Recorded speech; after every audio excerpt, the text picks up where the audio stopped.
Tonight we had grilled shrimp with roasted asparagus and potatoes. Starting off with my vegetables, I have some asparagus, a red onion, garlic, and some baby potatoes.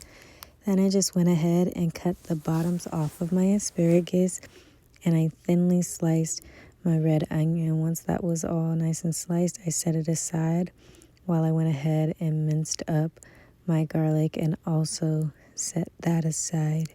Then I got out my baking sheet and laid my asparagus on there, and then I added the onions and garlic on top.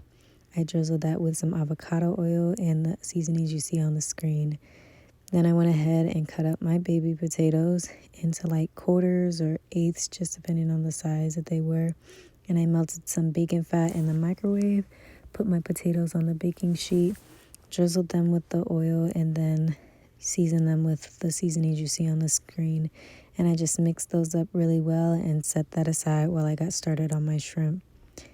For my shrimp, I just thawed it and skewered it with skewers that had already been soaked in some water. Then I took a combination of liquid smoke and some of this crab boil seasoning and put that in a bowl, and then I just brushed that on top of the shrimp. And I seasoned them with what you see on the screen, and then I flipped them over and seasoned them again. Once that was good, I went ahead and put my potatoes in a 425-degree oven while I got my grill started.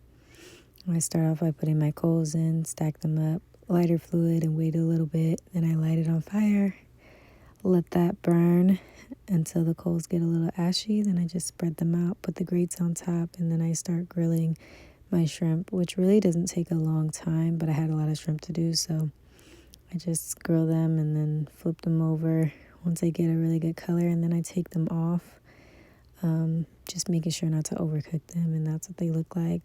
Then by this time my potatoes are nice and golden. Then I put my asparagus in for about 15 minutes, and there you have it. Hope you guys enjoy. If you try it, let me know.